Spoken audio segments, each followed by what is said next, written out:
বাচ্চা জন্ম হওয়াটা কোনো চমৎকারের চাইতে কম কিছু নয়।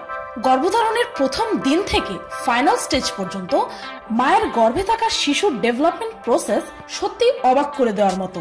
আপনি কি জানেন যে গর্ভধারণের প্রথম দিনগুলোতে মায়ের ইউটেরাস অর্থাৎ গর্ভাশয়ের আকার একটি সুপুরির আকারের হয়ে থাকে, আর প্রেগন্যান্সির শেষ দিনগুলোতে মায়ের সেই গর্ভাশয়টি ছড়িয়ে একটি বড় তরমুজের সাইজের হয়ে যায়। আপনি জানলে অবাক হবেন যে একজন নারীর গর্ভাশয় প্রেগন্যান্সি চলাকালীন প্রায় 500 গুণ পর্যন্ত বড় হয়ে যায়।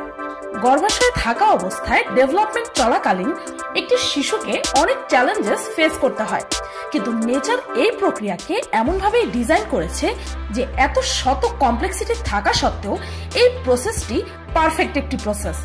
যখন কোনো নারী নিজের প্রেগন্যান্সির কথা প্রথমবারের মতো জানতে পারে, তখন প্রথম সে নিজের শরীরে তেমন কোনোই অনুভূতি পায় না, কিন্তু প্রেগন্যান্সির শুরুর দিকের সেই সময়টাই গর্ভে থাকা বাচ্চার ডেভেলপমেন্টের জন্য সবচাইতে মুশকিল হয়ে থাকে। যখন আপনি ও আমি নিজেদের মায়ের গর্ভে 9 মাস পর্যন্ত ছিলাম, তখন এমন কিছু কাজ আমরা করেছি যা এখন শুনলে আপনি অবাক হয়ে যাবেন। কেননা যখন আমাদের জন্ম হয় তখন পেটে থাকা অ্যাক্টিভিটির সম্পর্কে আমাদের কিছুই মনে থাকে না। গর্ভাশয়ে থাকা বাচ্চার উপর ডক্টরস ও সায়েন্টিস্টরা লম্বা সময় ধরে রিসার্চ করে চলেছে, আর পিনিকপায়ের আজকের ভিডিওটিতে তাদের এই রিসার্চে জানা একটি গর্ভাশয়ে থাকা শিশুর অ্যাক্টিভিটি সম্পর্কে এমন কিছু মজার ইনফরমেশন আপনাদেরকে জানাতে চলেছি যা আপনাদেরকে অবাক করবে নিশ্চিত।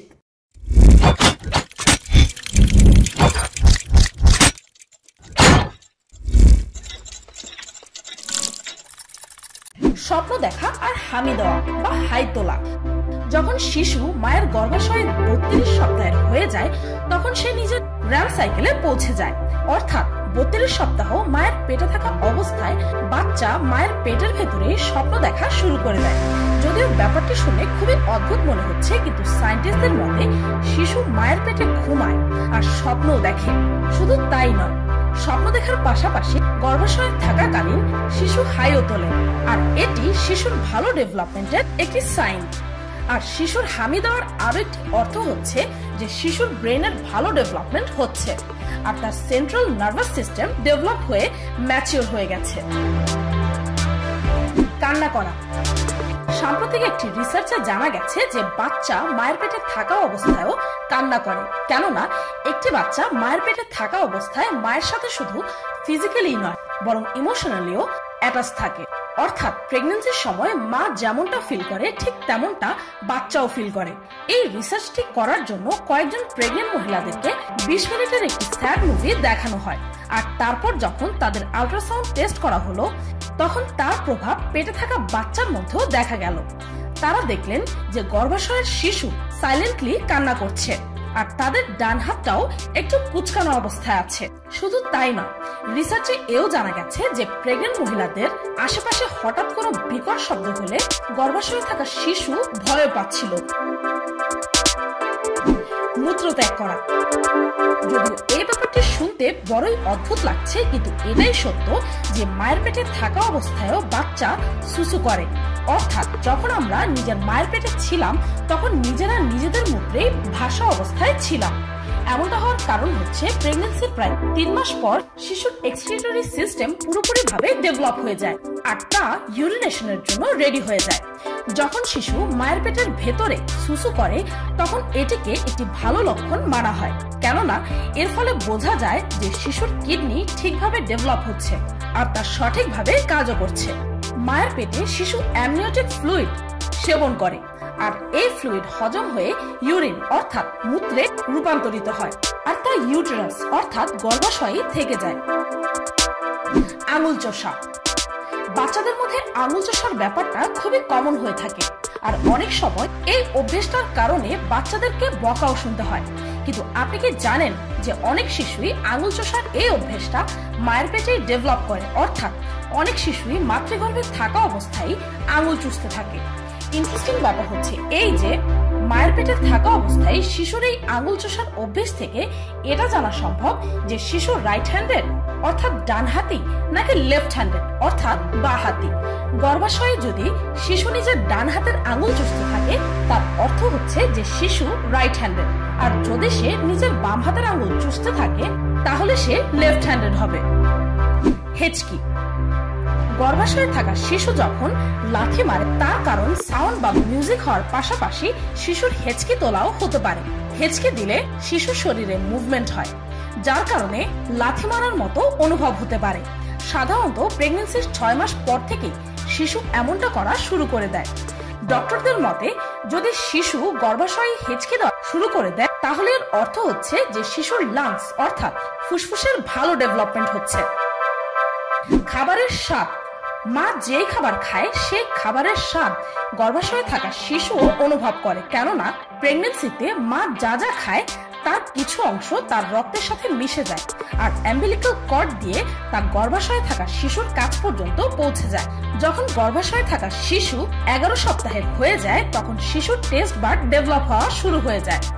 আর 15 সপ্তাহ পর থেকে শিশু মিষ্টি, নোনতা আর আলাদা আলাদা স্বাদের ডিফারেন্স বুঝতে পারে। অ্যামনিওটিক ফ্লুইড এক প্রকারের লিকুইড হয়ে থাকে যার দ্বারা মায়ের কাছ থেকে শিশুর কাছ পর্যন্ত পানি, নিউট্রিয়েন্টস আর বায়োকেমিক্যাল প্রোডাক্টস পৌঁছতে থাকে। এমন অবস্থায় যখন মা মিষ্টি কিছু খায় তখন শিশু বেশি বেশি অ্যামনিওটিক ফ্লুইড গ্রহণ করে, আর যখন মা আদা বা রসুনের মতো স্ট্রং কোনো স্বাদের খাবার খায় তখন শিশু অ্যামনিওটিক ফ্লুইড কম গ্রহণ করে। আর তাই বড় হওয়ার পর যখন শিশু কোনো পার্টিকুলার খাবার বেশি পছন্দ করে তখন এর চান্সেস অনেক বেশি থাকে যে প্রেগন্যান্সির সময় মাও হয়তো ওই ধরনের খাবার বেশি খেয়েছে। শ্রবণ শক্তি। মায়ের পেটে শিশু প্রথম দিন থেকে বিকশিত হতে থাকে আর 2 সপ্তাহের মধ্যে শিশুর কানও ডেভেলপ হতে থাকে। আর তার সাথে সাথে কয়েক সপ্তাহ পর থেকেই গর্ভাশয়ে থাকা শিশু বাইরের দুনিয়ার শব্দ শুনতে থাকে আর কিছু কিছু শব্দে রিঅ্যাক্ট অর্থাৎ প্রতিক্রিয়া দেওয়া শুরু করে দেয়। আপনি কি জানেন যে মাতৃগর্ভে থাকা অবস্থায় যদি বাইরের কোনো মিউজিক শিশুর ভালো লেগে যায় তাহলে জন্ম হওয়ার পরও সে সেই ধরনের মিউজিক বেশি পছন্দ করবে। শব্দ শুনে রিঅ্যাক্ট করার এই প্রক্রিয়াটি কিছুটা তেমনই যেমনটা 3 ইডিয়টস মুভিতে অ্যালিস ওয়েল বলার ফলে শিশুর লাথি মারার রিঅ্যাকশনটা দেখানো হয়েছে। ইন্টারেস্টিং। শ্বাস নেওয়া। মায়ের গর্ভাশয়ের এনভায়রনমেন্টটা তো পুরোপুরি লিকুইড অর্থাৎ তরলে ভরা থাকে আর শিশুও তার মধ্যেই থাকে। যদিও মানুষ পানির নিচে একদমই শ্বাস নিতে পারে না, কিন্তু প্রেগন্যান্সির সময় মায়ের পেটে শিশুর ডেভেলপমেন্ট কিছুটা এমন ভাবেই হয় যেন শিশু গর্ভাশয়ের সেই পানিতেও শ্বাস নিতে পারে। আর ইউটেরাসের মধ্যে যখন শিশু অক্সিজেন ছাড়া শ্বাস নেয় সেই প্রক্রিয়াটিকে প্র্যাকটিস ব্রিদিং বলা হয়। হাসি। এমনটা বলা হয়ে থাকে যে শিশু মায়ের পেটে থাকা অবস্থায় অনেক কিছু শিখে ফেলে আর সেই ব্যাপারগুলোর মধ্যে হাসিও অন্যতম। যেমনটা আমি আগেই বলেছি যে শিশু মায়ের সাথে শুধু ফিজিক্যালি নয় বরং ইমোশনালিও অ্যাটাচড হয়ে থাকে। এই কারণে যখন মা খুশি থাকে তখন শিশু গর্ভাশয়ে খুশি থাকে আর হাসতে থাকে। গর্ভাশয়ে শিশু হাসলে সেটা তার স্বাস্থ্যের প্রতি ভালো প্রভাব ফেলে আর এটা তাকে হেলদি থাকতেও সাহায্য করে। আপনি কি জানেন যে জন্মের সময় প্রতি 2000-এ একটি শিশুর মুখে দাঁতও থাকে যাকে খারাপ ভাবা হয়, আর জন্মের পর সেই দাঁতগুলোকে ফেলে দেওয়া হয়। আর যদি প্রেগন্যান্সির সময় কোনো নারীর বুকে জ্বলাপোড়া করতে থাকে তার অর্থ হচ্ছে যে তার পেটে থাকা শিশুর শরীরে অনেক বেশি পশম আছে। আজ পর্যন্ত সবচেয়ে লম্বা প্রেগন্যান্সির রেকর্ড হচ্ছে 375 দিন অর্থাৎ 1 বছরেরও বেশি সময়। আজ প্রতি 3 জন নারীর মধ্যে একজন নারীর সিজারিয়ান সেকশন অর্থাৎ লোকাল ভাষায় আমরা যাকে সিজার বলি তার মাধ্যমে ডেলিভারি করা হয়। আর আপনি জানলে অবাক হবেন যে বিগত 10 বছরে সিজারিয়ান সেকশনের সংখ্যা 3 গুণ বেশি বেড়ে গেছে। তো এই ছিল গর্ভাশয়ে থাকা শিশুদের সম্পর্কে কিছু ইন্টারেস্টিং ফ্যাক্টস। ভিডিওটি এই পর্যন্তই। এই হচ্ছে আমার পার্সোনাল ব্লগ চ্যানেল ফাল্গুনিজ ব্লগ। এই চ্যানেলটিতে আমি কালকেই আমার সেন্ট মার্টিন ট্যুরের সেকেন্ড ভিডিওটি আপলোড করেছি। সেই ভিডিওতে আমি সেন্ট মার্টিনের কিছু লোকাল সি ফুড রিভিউ করেছি। সেই ভিডিওটির লিংক এই ভিডিওর ডেসক্রিপশনে পেয়ে যাবেন। আচ্ছা, এটা অরিজিনাল রূপচাঁদা, মানে এটা আমরা 2 মিনিট পর খাবো।